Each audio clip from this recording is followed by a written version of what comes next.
Will we need vaccine cards as proof or passports of sorts? And if so, what are the ethics surrounding all of that? It's a complicated issue, and there are a lot of different opinions about how it's going to break down. Let's bring in Kerry Bowman. He's a bioethicist at the University of Toronto. Kerry, good to see you again. You too, Todd. I really wanted to get you on the show because this is something that's, very complex. People have very strong opinions on it, and we're about to jump right in, or how it's going to work, or what people are going to be comfortable with, what sort of obligations we're going to have, and how much of this sort of thing is going to be mandatory or not. First of all, how are you kind of framing it? Well, when you say, it's imminent, it really, really is. I mean, this could be on top of us within, weeks to months. I think probably more like a month or so, because, vaccinations are now rolling out and the supply has begun to move forward. So the tension, Todd, and I think you and the viewers would appreciate this, is the last thing you want to do is create another tier of haves and have-nots in relation to who can do what and who can't do what. Having said that, some form of vaccination passport is almost inevitable. With travel, it's virtually a given. And you look at countries like Israel's now introducing the green card.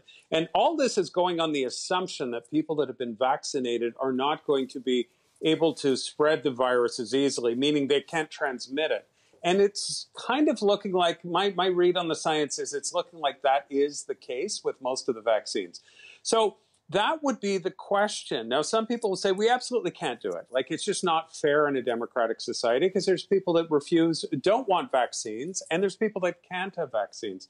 But here's the other side of the argument. Is it really fair to the Canadians that have been locked down for a year when they are vaccinated? They're no longer a risk to other people. Is it really fair to continue to limit their freedom? So you've kind of got those two sides of it colliding. Now, I think travel is for sure, and I think sort of public venues, sports, restaurants, I think market forces will pick up on this unless it's made illegal very quickly. Here's the question. Will our government, will they take a position, or are they going to sit back and just wait to see how this one unfolds? Yeah, it's a good point. And we know in the case of Israel, there is pressure now on the Israeli government to actually pass laws, Kerry, to give, some guidance to companies and lots of different players in terms of how they should handle this. You mentioned international travel. So let's start with that if we can. If somebody wants to travel internationally, they're going to have a passport. And if they don't want to get vaccinated, they're not going to be allowed to travel internationally. Is that how you see it playing out? Yeah, but that's nothing incredibly new. I work in parts of the world where you cannot get into a lot of countries without those yellow cards, if people are familiar with those. That goes back to 1933, actually.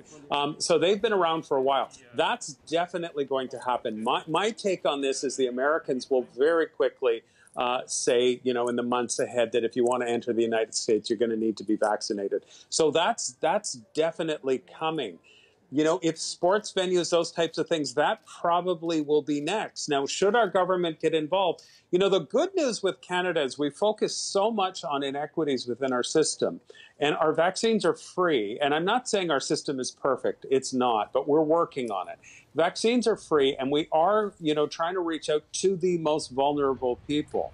So if everyone has equal access, it will make the ethical questions a lot easier. But there's going to be a period of time in the months ahead where lots of people who want it haven't had it yet, and lots of people will have had it. That's going to be the tough stuff. Okay, now what about jobs? Because that's the other thing, too, that, some people are concerned about. If let's say, they're not interested, whether they will be, quote, forced to get the vaccine by their employer. And again, these are stories coming out of places like Israel that are, vaccinating 80% of their people. Yeah. They're way ahead of Canada. But you've got situations there where there are some teachers, some nurses, for example, who are not interested in being vaccinated. And, some in Israel, politicians are saying, well, I'm sorry, you're a teacher and you're a nurse. You need to be vaccinated. And if you don't want to be vaccinated, you need to find a new line of work. Yeah. Mandatory vaccines, and look, you'd need to talk to a lawyer on this one, but mandatory vaccines, from an ethical point of view, are very unlikely, even in the workplace in Canada. There could be exceptions to that in high-risk healthcare areas. That would be a different story. But, as you open up office buildings, my understanding is mandatory vaccines would be unlikely. The majority of people will probably want to be vaccinated. That's what it's looking like at this point. But, I'm sure our government is watching this very closely, because if they can step back from it and just let it sort itself out, that would be great. But I'm not sure they can. Kerry Bowman joining us. We'll have a lot more conversations in the weeks ahead. And Kerry, as more and more people get vaccinated, lots of different stories are going to pop up. We'll be seeing, over, vaccine hesitation and mandatory vaccinations, depending. We'll see. In the meantime, thank you. You're welcome, Todd. See you.